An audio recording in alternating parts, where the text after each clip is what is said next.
मैं मोहम्मद चांद। तो हमने अपने पिछले वीडियो में इसके क्वेश्चन नंबर 10 तक हमने कंप्लीट कर लिया था। तो आइए स्टार्ट करते क्वेश्चन नंबर 11 से।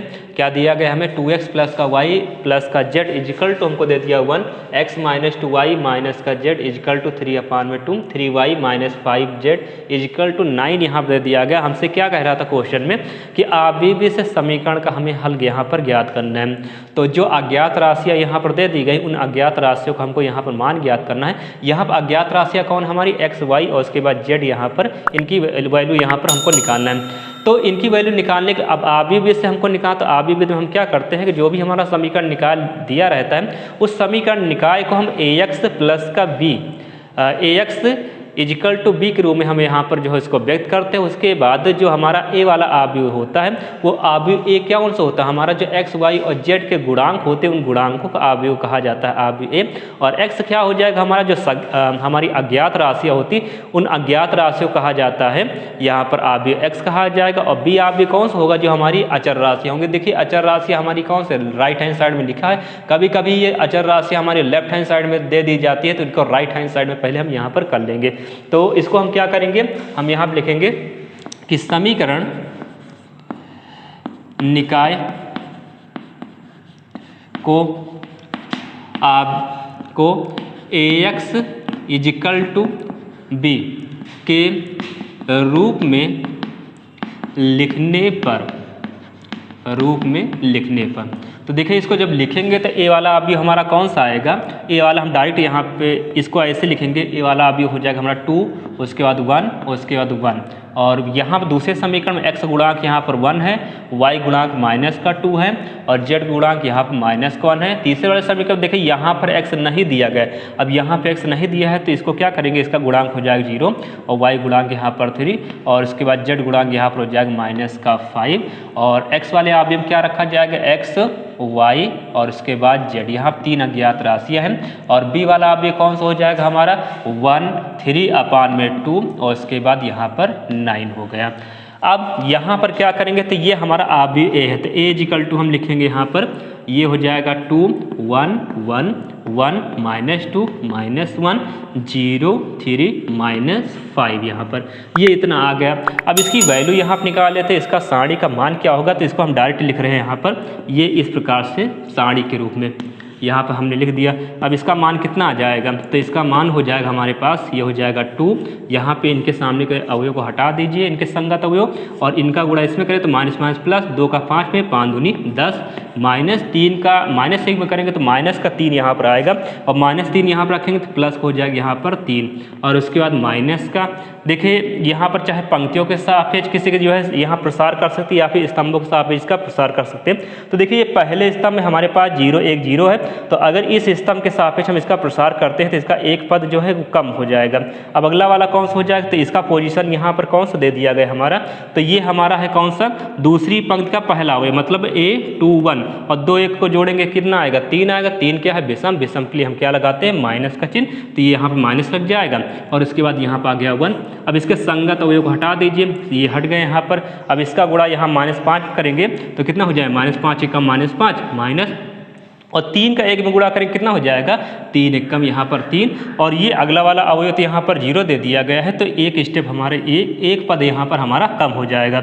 अब 10 और 3 जोड़ेंगे तो कितना हो जाएगा 13 और 13 में जब 13 गुणा जब 2 में करेंगे 13 दूने यहाँ पर हो जाएगा 26 और -5 -3 मिलकर हो जाएगा -8 और -8 का जब 1 में गुणा कर -1 में गुणा करेंगे कितना हो जाएगा प्लस का यहाँ पर 8 और 26 को 8 में जब जोड़ेंगे कितना आ जाएगा यहाँ पर 34।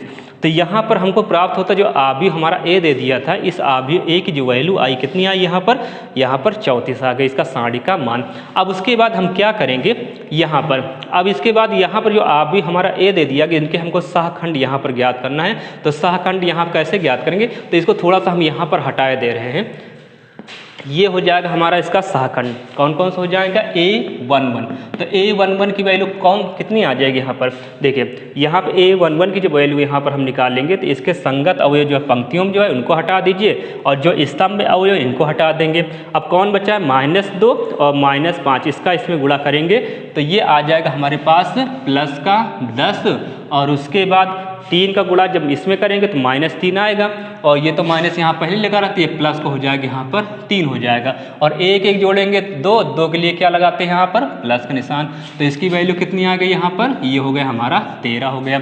इसके बाद इसी प्रकार से A12 की वैल्यू कितनी हो जाएगी? तो A12 की वैल्यू हमारे पास हो जाएगी, अब यहाँ पर ये A12 ये हमारा है, इसके संगत अवयव को हटा देंगे, यहाँ पर हटा देंगे और यहाँ पे इसका जब इसमें गुणा करेंगे कितना आ जाएगा? -5। तो ये हो गया हमारे पास -5 माइनस और उसके बाद यहाँ पर हमें क्या करना है? ये यहाँ पर अब इसका 0 गुणा यहाँ पे करेंगे -1 तो हो जाएगा हमारे पास 0। तो ये हो गया हमारे पास 0 और 1 2 जोड़े 3 के लिए माइनस का निशान। तो कितनी वैल्यू आ गई इसकी? यहाँ पर हमारे पास आ जाएगी प्लस की 5। अब इसी प्रकार से A13 की वैल्यू कितनी हो जाएगी? तो A13 की वैल्यू जब निकालेंगे हम यहाँ पर तो इनके यहाँ पर देखिए इसके सामने की ये अवयव हटा देंगे और जो स्तंभ में जितने भी इनके संगत हो इनको हटा देंगे। तो 3 एक कम 3 हो गया और इसके बाद 0। तो कितनी वैल्यू आएगी इसकी? ये आएगी हमारी 3 आएगी यहाँ पर, ये हो जाएगा। इसको हम डायरेक्ट लिखे दे रहे हैं यहाँ पर। तो यहाँ पर हमने क्या किया? इसके सहखंडों को हमने ज्ञात कर लिया। यहाँ पर आपको दे दिया गया था A11 की वैल्यू कितनी आ जाएगी? A11 का सहखंड हो जाएगा यहाँ पर 13, A12 यहाँ पर आ जाएगा यहाँ पर 5, उसके बाद A13। इसी प्रकार से हमने यहाँ पर आपको ज्ञात करके दिखा दिया। अब उसके बाद हम क्या करेंगे? ये तो हमारे हो गए आव्यूह A के सहखंड हो गए। अब इन आव्यूह A के सहखंडों को हम क्या करेंगे? एक आव्यूह में व्यक्त करेंगे और उस आव्यूह का परव्रत हमारा कहलाता है सहखंडज आव्यूह कहलाता, मतलब हमारा हो जाएगा एडजॉइंट A हो जाएगा। तो यहाँ पर हम क्या कर रहे हैं? डायरेक्ट इसको लिख रहे हैं। एडजॉइंट A की वैल्यू कितनी आएगी? देखिए ये अगर इसको हम किसी एक आव्यूह में हम रखेंगे तो ये हमारा पहला पंक्ति बनेगी 13, उसके बाद 5, उसके बाद यहाँ पर 3 और ये जो है अवयव यहाँ चले जाएंगे दूसरी पंक्ति में 8 माइनस का 10 माइनस का 6 और उसके बाद 1 यहाँ पर और फिर उसके बाद यहाँ पर हो जाएगा 3 और उसके बाद -5, ये तीसरी पंक्ति में हो जाएगा। अगर इनको हम डायरेक्ट यहाँ पर लिख दे, स्तंभ में लिख दे तो ये हमारा डायरेक्ट ही आ जाएगा, एडजॉइंट A आ जाएगा। तो 13 और उसके बाद यहाँ पर 5, यहाँ पर 3 और फिर उसके बाद 8 माइनस का 10 और ये हो गया हमारा -6 हो गया। उसके बाद यहाँ कितना हो जाएगा? 1 और फिर उसके बाद 3 और फिर ये हो जाएगा माइनस का हमारे पास 5 हो जाएगा। तो इतना तो आ गया हमारा एडजॉइंट A आ गया। अब A इनवर्स इजिकल टू क्या होता है? A इनवर्स इजिकल टू होता है हमारा 1/mod A और उसके बाद होता है एडजॉइंट, ये होता है हमारा A। तो 1/mod A की वैल्यू यहाँ पर आई है 34, तो यहाँ पर हम रख देंगे 34 और उसके बाद एडजॉइंट A की वैल्यू कितनी आई हमारी? 13 और फिर 8 यहाँ पे 5 -10 उसके बाद 3 यहाँ 3 माइनस का 6 माइनस का हो जाएगा हमारे पास 5 हो गया। उसके बाद अगर इसका हम अंदर गुणा कर दें तो ये हमारी हो गई, या है गुणा कर दी या गुणा जो है बाद भी कर सकते हैं यहाँ पर। तो A इनवर्स की वैल्यू हमारी कितनी आ गई? ये आ गई। अब उसके बाद देखिए यहाँ क्या लिखा हुआ है? AX इजिकल टू B यहाँ लिखा है। तो अगर हम दोनों तरफ में A इनवर्स से अगर गुणा कर देते हैं तो A inverse AX equal to ये क्या हो जाएगा? A इनवर्स यहाँ पर हो जाएगा B गुणा का A इनवर्स और A, इनका दोनों का मल्टीप्लाई क्या होता है? I होता है और X और ये आ जाएगा A इनवर्स यहाँ पर B। तो IX की इकाई आव्यूह जब गुणा हम आव्यूह x में करेंगे तो क्या आ जाएगा? यहाँ पर आव्यूह x ही आ जाएगा और A इनवर्स ये हो गया हमारा B आ गया। तो अब हम यहाँ पर क्या कर सकते हैं? यहाँ पर हम लिख सकते हैं कि x equal to A inverse यहाँ पर B। तो x हमारा आव्यूह कौन है? x y z। तो इस आव्यूह को हमने कहा था आव्यूह x और A इनवर्स की वैल्यू यहाँ पर लिख दीजिए 1 बटे यहाँ पर 34 और फिर उसके बाद क्या हो जाए? ये हो जाएगा हमारा आव्यूह। तो ये आ गया हमारे पास 13, उसके बाद 8 यहाँ पर 1 5 और फिर उसके बाद हो जाए माइनस का 10 और 3 माइनस का 6 माइनस के यहाँ पर हो जाएगा 5 और फिर उसके बाद आव्यूह B कौन हमारा? ये वाला है। तो 1 उसके बाद 3 बटे 2 और उसके बाद हो जाएगा यहाँ पर 9 हो गया। अब चाहे तो यहाँ पर 1/34 का हम पहले गुणा कर लें और फिर उसके बाद इसका इसमें इस अवयव बाद में गुणा कर लिए, या एक काम और भी कर सकते हैं कि हम पहले अवयव का हम गुणा कर लेते हैं और 1/34 लिखा इसका हम बाद में गुणा करेंगे। तो ये हो जाएगा 13 गुणा इसमें होगा, तो ये आ गया हमारे पास 13 एकम 13, और इसका गुणा जब इसमें करेंगे देखिए क्या हो जाए, 2 से 8 कट जाएगा यहाँ पर, तो 4 बचेगा और 4 का 3 गुणा हो जाएगा, कितना आ जाएगा 4 3 12, और इस 1 का गुणा 9 में करें तो 9 एकम हो गया 9। तो इस पहली पंक्ति का हमने एक ही स्तंभ था तो इस स्तंभ में हमने गुणा कर लिया। अब दूसरी वाली पंक्ति का इसी स्तंभ में गुणा करें तो दूसरी पंक्ति में लिखा जाएगा, ये हो जाएगा 5 एकम 5, और इसका इसमें गुणा करेंगे तो ये देखो 10 2 से कट जाएगा तो बचेगा -5, और -5 का जब 3 में गुणा करेंगे तो कितना आ जाए 5 3 15, और उसके बाद 3 का 9 में गुणा करेंगे कितना हो जाएगा 9 3 27 आ गया। अब इसी प्रकार से यहाँ पर इसका गुणा करेंगे 3 एकम 3, और इसके बाद 10 का 3 एकम हो गया यहाँ 3, और इनका गुणा करेंगे हम इनके साथ में गुणा करें तो 2 से ये जो है 6 कट जाएगा, और बचेगा यहाँ पर माइनस का हमारे पास बचेगा -3, और -3 का जब 3 में गुणा करेंगे तो 3 तरह की आ गया हमारे पास 9, और इसके बाद -5 का इस 9 में गुणा करें तो 9 बचे 45, ये हो जाएगा हमारे पास -45। उसके बाद तो 1/34, और फिर उसके बाद यहाँ पर आ जाएगा हमारा, इसको जोड़ेंगे यहाँ पर कितना हो जाएगा 3 2 5, और 5 9 जोड़ेंगे तो यहाँ पर हो जाएगा 14, और 14 1 1 2, और 2 और 1 मिलकर हो जाएगा यहाँ पर 3, और उसके बाद इसको जब जोड़ेंगे देखिए 15 में से यहाँ 5 निकल जाए, बचेगा हमारे पास -10, और -10 यहाँ पर +27 में जब जोड़ेंगे तो हमारे पास आ जाएगा यहाँ पर कितना 17 प्लस का आ जाएगा। उसके बाद यहाँ कितना हो जाएगा, ये हमारा लिखा हुआ है -45, उसके बाद माइनस के यहाँ पर 9 लिखा हुआ है, तो इसमें क्या करेंगे, ये यहाँ पे -9 में से 3 निकल जाए, बचेगा -6, और -6 का जब इसमें जो है जोड़ेंगे -6 और -45 मिलकर कितना हो जाएगा हमारे पास, ये हो जाएगा -51, ये इतना आ गया।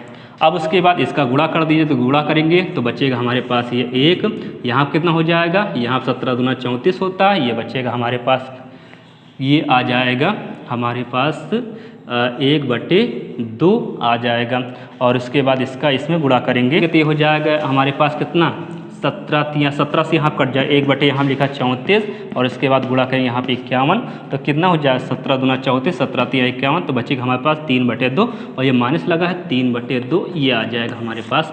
तो ये हो गया हमारा x, और उसके बाद y, और उसके बाद z। अब देखिए यहाँ पर जो लेफ्ट हैंड साइड में जो अवयव दिया उसका भी क्रम वही है जो यहाँ पर राइट हैंड साइड में आया, तो यहाँ पर हम इसका आंसर लिखे थे, x की वैल्यू कितनी हो जाएगी यहाँ पर, x = हो जाएगा 1, और उसके बाद y की वैल्यू हो जाएगी यहाँ पर y = हो जाएगा 1/2, और z की वैल्यू हो जाएगी यहाँ पर z = आ जाएगा -3/2 आ जाएगा यहाँ पर। तो ये हो गए हमारे इस समय 12वां नंबर क्वेश्चन आपके स्क्रीन पर दिख रहा होगा। क्या दिया, पहला नंबर समीकरण यहाँ दिया है x - y + z = 4, और उसके बाद दूसरा नंबर समीकरण दिया है 2x + का y - का 3z = 0, और तीसरा नंबर समीकरण यहाँ दे दिया x + y + का z = 2 दे दिया गया। तो जैसे अभी हमने 11वां नंबर आपको क्वेश्चन बताया उसी प्रकार से ये 12वां नंबर भी क्वेश्चन लगाया जाएगा, तो इस क्वेश्चन को आप लोग कंप्लीट कर लीजिएगा। इसी प्रकार से 13वां नंबर भी लगाया जाएगा, और 14वां नंबर भी इसी प्रकार से लगाया जाएगा। 15वां नंबर क्वेश्चन में क्या कह रहा है, इसमें कह रहा है कि आप ए हमको दे दिया था यहाँ पर a = दिया गया है यहाँ पर कि 2 - का 3 5, और उसके बाद 3 2 और -4 दे दिया गया है, 1 1 और फिर -2, ये अभी ए हमको दिया गया। और उसके बाद हमसे पूछा a इनवर्स, तो अभी हमने a इनवर्स ज्ञात करना आपको बताया है। पहले क्या करेंगे, जो अभी a दे दिया गया इसका हम सारणी का मान ज्ञात कर मॉड a निकालेंगे, और उसके बाद अभी a के सहखंड को निकाल लेंगे, और उसके बाद जो सहखंड आएंगे इन सहखंडों के द्वारा हम जो एक अवयव बनाएंगे उसका परिवृत्त कहलाएगा, यहाँ पर जो है हमारा सहखंडज अवयव कहलाएगा। और फिर इसके बाद इसका फार्मूला होता है a इनवर्स = होता है 1/mod a, और उसके बाद a ज्वाइंट, ये क्या हो जाएगा हमारा a हो जाएगा। तो इस प्रकार से हम a इनवर्स ज्ञात कर सकते हैं। और फिर आगे हमसे कह रहा था कि a इनवर्स का प्रयोग करके निम्नलिखित समीकरण निकाय को हल कीजिए। समीकरण हमको क्या दिए, 2x - का 3y + का 5z = 11, 3x + का 2y - का 4z = -5, और उसके बाद x + का y माइनस का 2z इजकल टू माइनस का 3। ये यहाँ पर इस समीकरण निकाय को हमको क्या करना, हल करना है यहाँ पर ए इनवर्स का प्रयोग करके यहाँ पर। तो जैसे वैसे ही क्वेश्चन लगाया जाएगा। यहाँ पर देखिए ये 2 यहाँ पे इसका गुणांक है, 2 यहाँ लिखा है, माइनस इसका y गुणांक -3 है, यहाँ पर देखिए लिखा है, और z का गुणांक कितना है, यहाँ 5 यहाँ पर लिखा है। इसका 3 2 -4 3 2 -4 यहाँ लिखा हुआ है, और इसके बाद 1 यहाँ पे 1 यहाँ पे -2, तो 1 1 -2 यहाँ पे लिखा हुआ है। अब आगे क्या करना है, जो ए इनवर्स हम ज्ञात कर लेंगे। तो ए इनवर्स ज्ञात करने के बाद हमको क्या करना है, यहाँ पर लिखते हैं x equal to A inverse, यहाँ पर ये हो जाएगा b। तो x के प्लेस पर x y उसके बाद z हो जाएगा, और ए इनवर्स जो आप ज्ञात करेंगे उसको यहाँ पर रख दीजिएगा। और b वाला अवयव कौन होगा हमारा, ये वाला होगा यहाँ पर 11 -5 उसके बाद -3 हो जाएगा। अब ए इनवर्स वाले अवयव का हम गुणा इसमें कर देंगे और उसके बाद कंपेयर करा लेंगे, तो हमारा x y z की जो है वैल्यू आ जाएगी। तो अब आइए अब देखते हैं क्वेश्चन नंबर हम जो है अपना 16 नंबर क्वेश्चन हमको क्या दिया, कह रहा है कि 4 किलो प्याज, 3 किलो गेहूं और 2 किलो चावल का मूल्य 60 रुपये है। इन तीनों का मूल्य जो है 60 रुपये अलग अलग नहीं दिया गया है। उसके बाद कह रहा है कि 2 किलो प्याज, 4 किलो गेहूं और 6 किलो चावल का मूल्य 90 रुपये हमको दे दिया गया। 6 किलो प्याज और 2 किलो यहाँ पर दे दिया गया हमको गेहूं, और 3 किलो यहाँ चावल का मूल्य हमको दे दिया गया 70 रुपये है। अवयव द्वारा प्रत्येक का मूल्य प्रति किलोग्राम ज्ञात कीजिए। सबका अलग अलग यहाँ पर हमको मूल्य यहाँ पर ज्ञात करना है। तो हमको मूल्य तो मालूम नहीं कि चावल का मूल्य कितना है, गेहूं का मूल्य कितना है, उसके बाद प्याज का मूल्य कितना है। तो यहाँ पर हम क्या करेंगे, मान लेंगे इसमें कि हम यहाँ पर कि माना प्याज का मूल्य, प्याज का मूल्य हमने यहाँ मान लिया x रुपये, और उसके बाद प्रति किलोग्राम, और उसके बाद क्या हो जाएगा, गेहूं का मूल्य कितना हो जाएगा। तो गेहूं का मूल्य यहाँ पर, गेहूं का मूल्य हमने मान लिया y रुपये 1 किलोग्राम। उसके बाद जो है चावल का मूल्य कितना हो जाएगा, चावल का मूल्य हमने मान लिया यहाँ पर कि z रुपये प्रति किलोग्राम है यहाँ पर, ये हमने मान लिया। अब हमसे क्या कह रहा था यहाँ पर कि 4 किलो प्याज, तो 4 किलो प्याज, और उसके बाद 3 किलो गेहूं, और उसके बाद 2 किलो यहाँ पर चावल, और इनका सबका मूल्य हमको दे दिया गया 60 रुपये दे दिया गया। तो यहाँ थोड़ा समझ लेते, जैसे कि आप किसी दुकान से एक पेन खरीदते हैं और उसका मूल्य है 5 रुपये, तो आपको कितना भुगतान करना पड़ेगा, 5 रुपये भुगतान करना पड़ेगा। अगर जो है आपने खरीदा है 2 पेन खरीदा और एक पेन का मूल्य 5 है, तो कितना देना पड़ेगा, 10 रुपये देना पड़ेगा। तो जब मूल्य का गुणा उसकी संख्या से हम कर देते हैं तो हमारे पास आ जाता है कुल मूल्य आ जाता है यहाँ पर। इसी प्रकार से क्या करेंगे, देखिए यहाँ पर 4 किलो इन्होंने खरीदा और कितने रुपए कितना मूल्य था इसका, तो इसका मूल्य था x। तो जब इसका मूल्य का गुणा इनकी संख्या, यहाँ संख्या को हम क्या कहेंगे, यहाँ पर जितना किलो इन्होंने खरीदा है इससे जब गुणा कर देंगे तो ये आ गया हमारा प्याज का मूल्य आ गया। उसके बाद ये मूल्य का गेहूं का मूल्य का गुणा, जब इनका जो है जितना मात्रा से इनका गुणा कर देंगे तो ये आ जाएगा हमारा गेहूं का मूल्य आ जाएगा। और इसी प्रकार से जो चावल का जो मात्रा है इनकी, अगर इनके मूल्य से हम गुणा कर देंगे चावल का कुल मूल्य कितना होगा ये हमको पता चल जाएगा। और इन तीनों को जोड़ेंगे तो ये आ गया हमारे पास प्याज का कुल मूल्य, गेहूं का कुल मूल्य, चावल का कुल मूल्य, और तीनों का कुल मूल्य कितने का जो है कितना रुपए हमने दिया था, 60 रुपये दिया, तो 60 के बराबर हो जाएगा। अब इसी प्रकार से हमारा आगे दे दिया 2 केजी दिया था यहाँ पर प्याज था 2x, और 4 केजी यहाँ पर गेहूं है तो ये हो जाएगा 4y, और प्लस का 6 केजी चावल तो ये हो जाएगा 6z, और कितना रुपये हमने दिया, 90 रुपये दिया, तो 90 के बराबर हो जाएगा।